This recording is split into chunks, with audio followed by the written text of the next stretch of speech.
မင်္ဂလာပါ KC ကင်မရာတင်နမှာကျေးဇူးပါရခင်ဗျာကျွန်တော်ဟိမင်းကျော်ပါကျွန်တော်ဒီဗီဒီယိုလေးမှာကွန်ပျူတာအတွက်မြန်မာ font တွေကိုဘယ်လို install လုပ်ရမလဲပြီးတော့ရင်ဘာတွေကို install လုပ်ရမလဲဒီပိုင်းလေးကျွန်တော်ဝေမျှပေးသွားပါမယ်အဲ့တော့ install လုပ်ဖို့ကျွန်တော် file လေးတွေ link လေးတင်ပေးထားတယ် download လုပ်ပေးပါ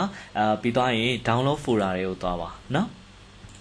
မြန်မာ font ဆိုတာဘယ်အတွက်လဲဆိုရင်ကျွန်တော်ဒီ Microsoft Word တို့ Excel တို့ PowerPoint တို့ PageMaker တို့ Photoshop တို့ဒီလို software တွေထဲမှာသုံးဖို့အတွက်ကျွန်တော်ဒီမှာ home ဒီ font tag လေးရှိတယ်လေဒီထဲမှာမြင်ရတဲ့ font လေးတွေ install လုပ်တဲ့နည်းကိုပြောမှာပါเนาะပုံမှန်ကျွန်တော်တို့ဒီ Unicode font တို့ဘာလို့အတွက် install လုပ်တဲ့ပုံစံလေးကတည်တံ့လေးရှိပါတယ်တကယ်လို့ Unicode တို့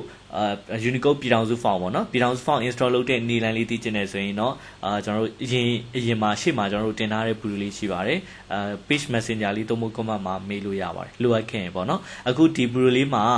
ကျွန်တော်တို့ဒီမြန်မာ font တွေ order နဲ့တွေ့ရိုက်တဲ့ font တွေပေါ့နော်W01 တို့W Ahau font တို့ဒီလို font လေးတွေဘယ်လို install လုပ်ရမလဲဆိုတဲ့အပိုင်းလေးကျွန်တော်တို့ပြပြပေးသွားပါမယ်အခုကျွန်တော်တို့စီမှာရှိတဲ့ font လေးတွေတော့တင်တန်းမှာသုံးတဲ့ font လေးတွေတော့ဒီ video လေးရဲ့အပေါ်မှာပေါ့နော်ကျွန်တော် link လေးပေးထားတယ် link လေးမှာတင်ပေးထားတယ် download လုပ်လိုက်ပါအဲ့တော့ download လုပ်လိုက်ရင်ဒီ file လေးရောက်လာပါလိမ့်မယ်နော်သူရဲ့ site ကဘယ်လောက်ရှိလဲဆိုရင်သူရဲ့ property ကိုတွားကြည့်လိုက်မယ်61 MB တော့ရှိရယ်เนาะတကယ်လို့အဆင်ပြေမှတောင်းမှာတကယ်လို့ install လုပ်တဲ့နည်းလေးပဲသိချင်တယ်ဆိုရင် Blu-ray လေးပဲဆက်ကြည့်လို့ရတယ်เนาะဟို mobile data နဲ့ချိန်ပြီးတော့ကိုတက်လိုအပ်တယ်သုံးဖို့လိုတယ်ဆိုရင်တော့ဒါချိန်ပြီးတော့ download ရတယ်91ရှိရယ်ပေါ့เนาะ Okay အဲ့တော့ဒီ down ထားတဲ့ file လေးကိုဘာလုပ်ပေးရမလဲဆိုရင်ညာ click နဲ့ extract here ဆိုတာလေးလုပ်ပေးရပါမယ်เนาะ Windows 11ဆိုရင်တော့သူကဒီမှာတဆင့်လေးပို့တယ် show more option ဆိုတာလေးနဲ့ပြီးတော့ရင် extract hereညာ click နဲ့ extract here ဆိုတာလေးမှတ်ထားရင်ရပါပြီเนาะအဲ့တော့ extract here ဆိုတာလေးမလုပ်ခင်ဒီထဲမှာတစ်ခါလေးဖြည့်ချလိုက်လေရတယ်ဒါမှမဟုတ်ဆိုကျွန်တော်တို့ file ပျောက်သွားမှဆိုရဲဆိုရင်တနေရာလေးမှာ folder လေးတိစောက်ပြီးတော့လုပ်လို့ရတယ်ခုလောဆယ်တော့ကျွန်တော်တို့ extract here ဆိုတာလေးနှိပ်လိုက်မယ်ဒါကြီးကိုနှစ်ချက်နှိပ်ပြီးတော့ဝင်ပြီးတော့ install မလုပ်ဘူးเนาะဒီနေရာမှာအရေးကြီးတယ်เนาะအများဆုံး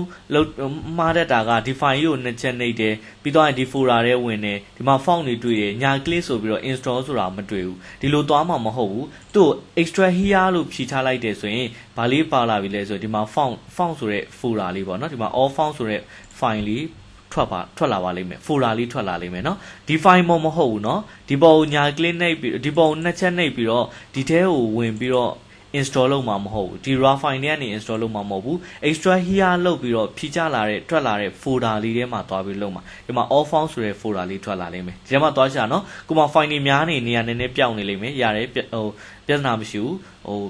all font ဆိုပြီးတော့လိုက်ပြီးတော့ရှာလိုက်တွေ့ပြီဆိုရင် all font ဆိုတဲ့ထဲဝင်မယ်ပြီးတော့ရင် control ရဲ့ A ရဲ့နှိပ်ပဲဒါကတော့ select all ပေးတာပါเนาะပြီးတော့ရင်ညာ click နှိပ်တဲ့အခါမှာဒီဘက်ဘေးကိုသွားမနေရအောင်เนาะဘေးနေ install ဆိုတာမပေါ်ဘူးအဲ့တော့ control ရေလို့ select all ပြီးတော့ရင်နှိပ်တဲ့အခါမှာဒီ font တစ်ခုပေါ့เนาะအလွယ်ဆုံးကတော့ထိပ်ဆုံးတစ်ခုပေါ်မှာညာ click နှိပ်ပါပြီးတော့ရင်ဒီမှာ install ဆိုတာလေးလုပ်ပေးအောင်ပါပဲเนาะအခုလို့ဆိုကျွန်တော်ဒီမှာ font 1000ကျော်ထည့်ပေးထားတယ်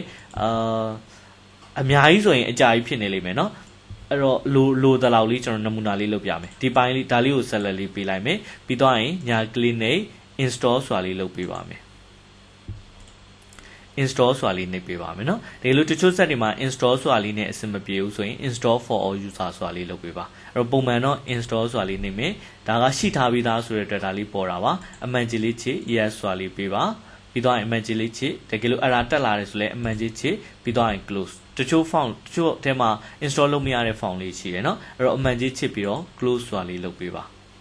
ဒါဆိုရင်ကျွန်တော်တို့ computer ထဲမှာမြန်မာစာမရှိဘူးဆိုရင်မြန်မာစာရိုက်လို့ရတဲ့ font လေးတွေတခါတည်းinstall လုပ်ပေးတာဖြစ်ပါလိမ့်မယ်တကယ်လို့ဒီ file လေးကဒီ font ဒီဟာလေးကကျွန်တော်တို့ပုံမှန်တင်တန်းမှာသုံးနေပေါ့နော် standard font လေးပုံမှန်သုံးနေကြ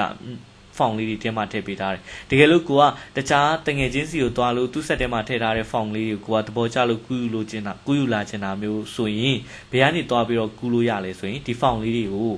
run နဲ့ကနေ font run ဆိုတာ Windows logo ရဲ့ IN နဲ့เนาะ run နဲ့ကနေဆိုဘာလို့ရိုက်ထည့်မလဲဆိုရင် FONTS font ဆိုပြီးတော့ရိုက်ထည့်လို့ရတယ်ဒီလို font ဆိုရိုက်ထည့်လိုက်ရင်သူ့ set ထဲမှာ install လုပ်ထားတဲ့တွင်းထားတဲ့ font လေးတွေကိုမြင်ရလိမ့်မယ် iPhone လေးတွေကိုကိုလိုချင်နေဆိုရင်ဒါသူစီကနေခွင့်ပြုချက်တောင်းပြီးတော့ဒီ font လေးလိုချင်ပါတယ်ဆိုပြီးတော့ကျွန်တော်တို့ဘာလုပ်လို့ရလဲလိုချင်တဲ့လောက်ကို select လေးပြီးညာ click နဲ့ copy ဆိုပြီးတော့ယူလာခဲ့လို့ရတယ်အဲ့တော့ copy လုပ်ပြီးတော့ကျွန်တော်တို့ folder လေးစောင့်မယ် my font ဒါကတော့ကို state တဲ့ကိုသွားပြီးတော့ဘာလုပ်လို့ရလဲဆိုရင် paste လုပ်လို့ရတယ်ထည့်လို့ရတယ်ဒါဆိုရသွားပြီအဲ့တော့နောက်ထပ်ဒီ stick လေးကိုယူလာပြီးတော့ကျွန်တော်တို့သုံးကျင်တဲ့ set ကိုသွားပြီးတော့ညာ click နဲ့ပြီးတော့ဒီ file လေးကိုညာ click နဲ့ install ဆိုတာလေးလုပ်ပေးအောင်ပါပဲဒါဆိုရင်သူ့ set ထဲမှာရှိတဲ့ကူးလာတဲ့ font လေးတွေကကို set ထဲကို install လုပ်သွားလေရောက်သွားလိမ့်မယ်เนาะအဲ့တော့ဒါကကျတော့တခြား set ကနေကူးတဲ့ပုံစံမျိုးလေးကိုပြောတာပါတခြား set ကနေကူးမှမဟုတ်ဘူးကျွန်တော်တို့မြန်မာ font လေးတွေအခုဒီ video လေးမှာတင်ပေးထားတဲ့ font လေးတွေပေါ့เนาะ download လုပ်ချင်တယ်ဆိုရင်ကျွန်တော်တို့ဒီ video လေးရဲ့အပေါ်မှာရှိတဲ့ link လေးကိုdown ပြီးတော့ခုနကတော့အတိုင်းဖိချပြီးတော့ install လုပ်ပေးအောင်ပါပဲတကယ်လို့ကိုယ့်ရဲ့ set ထဲမှာမြန်မာစာရိုက်ဖို့အတွက် font လေးတွေမရှိဘူးဆိုရင်ဒီနီလန်းလေးစမ်းပြီးတော့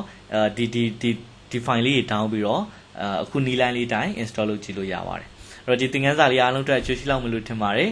တကယ်လို့အခက်အခဲရှိရဆိုရင် comment မှာမေးထားခဲ့လို့ရပါတယ်အားလုံးအဆင်ပြေလောက်မလို့ထင်ပါတယ်အဆင်ပြေပါစေခင်ဗျာ